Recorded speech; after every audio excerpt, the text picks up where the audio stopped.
मोदी का विरोध क्यों? क्या मोदी कोई विदेशी है जो बाहर से आकर प्रधानमंत्री की कुर्सी पर जबरदस्ती बैठ गए हैं? क्या मोदी का चरित्र दागदार है? क्या मोदी ने कोई भ्रष्टाचार किया है? क्या मोदी अपनी तिजोरी भर रहे हैं नेहरू गांधी परिवार की तरह? क्या मोदी का कोई बेटा, भतीजा, भाई, भौजाई जिसको वो लाभ देने में लगे हैं? क्या मोदी की विश्वसनीयता संदेह के घेरे में है? क्या मोदी राष्ट्र विरोधी कार्य कर रहे हैं? क्या मोदी कामचोर हैं? स्वयं से सवाल करने पर हर बार आपका मन जवाब देगा नहीं। तो फिर मोदी से एलर्जी क्यों?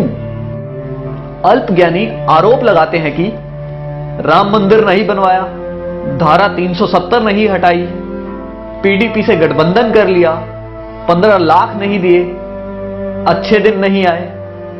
आप ही बताएं कि क्या आपको हर विषय में 100% नंबर मिलते थे? क्या आप पहली नौकरी लगते ही घर खरीद लेते थे? आपने 5वां फ्लोर पहले बनाया था या फिर मजबूत नींव? गाड़ी में 5वां गियर पहले आता है या पहला? उदाहरण और भी जोड़ सकते हैं। कोई नहीं बताता कि अगर मोदी नहीं तो और कौन? कौन बना सकता है स्थायी सरकार? कौन बनवा सकता है राम मंदिर? कौन हटवा सकता है धारा 370? कौन करवा सकता है किसानों की सुरक्षा? कौन कर सकता है भारत की रक्षा? ये एक साजिश है लुटेरों की, ताकि आप फंस जाएं और इनको लूटने को मिले। मई 2014 से आज तक सारे चोर चुहार, देशद्रोही, आतंकी टाइप के लोग पगड़ाए हुए हैं। जरा सोचिए, अगर आपने आज मोदी का साथ नहीं दिया तो जैसे वाजपेयी सरकार के जाने के बाद सोनिया की गुलामी 10 साल करनी पड़ी थी, अब की बार शायद 100 साल से भी ज्यादा करनी पड़ेगी। खून के आंसू रोना पड़ेगा। एक बार जरूर सोचें। हमने अपने देश की बागडोर मोदी जी जैसे एक ऐसे मजबूत और ताकतवर व्यक्ति के हाथ में दी है जो देश के 125 करोड़ हिंदुस्तानियों के भविष्य के बारे में 24 घंटे सोचते हैं और उनके भविष्य को संवारने के लिए निरंतर कार्य कर रहे हैं। मीडिया और लोगों का विरोध सुनकर भी वे देश के भविष्य के लिए कार्य करते चले जा रहे हैं। वो अपने लिए नहीं, हमारे भारत के स्वर्णिम भविष्य के लिए जी रहे हैं। गर्व करें कि आप मोदी समर्थक हैं, कोई इटली की टीम के गुलाम नहीं या चीन का साथ देने वाले वामपंथी नहीं, ना ही अन्ना हजारे के साथ भारत माता की जय बोलकर सीएम बनने वाले और आज भारत माता की जय नहीं बोलने को जायज ठहराने वाले किसी के चेले नहीं। आप ही बताइए, जब देश का बंटवारा हुआ तब सरकार किसकी थी? जब पाक अधिकृत कश्मीर बना तब सरकार किसकी थी? जब मुंबई पर हमला हुआ तब सरकार किसकी थी? जब चाइना ने जमीन हड़पी तब सरकार किसकी थी?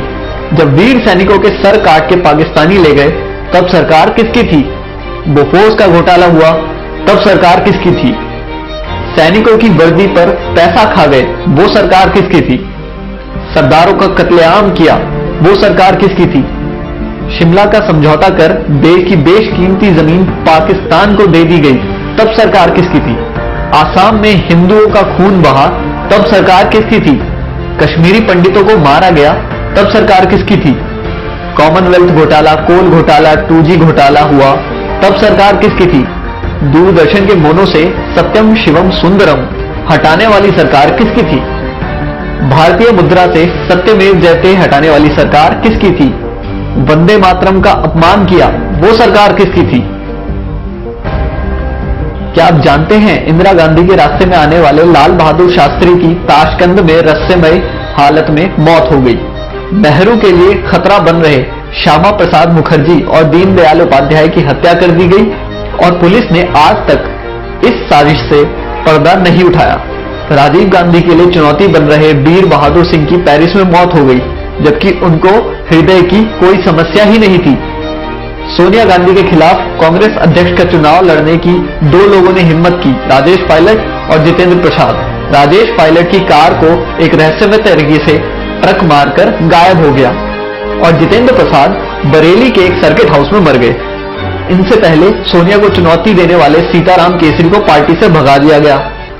राहुल गांधी के लिए खतरा साबित हो रहे माधवराव सिंधिया एक प्लेन एक्सीडेंट में मारे गए, जबकि उनका प्लेन ब्रांड न्यू था, उसमें कोई समस्या नहीं थी और किसी भी मौसम में उड़ने का सिस्टम लगा था। कांग्रेस और विदेशी कंपनियों के लिए खतरा बन चुके राजीव दीक्षित की मौत हो गई। राजीव भाई की मृत्यु की खबर किसी भी मीडिया चैनल ने नहीं चलाई।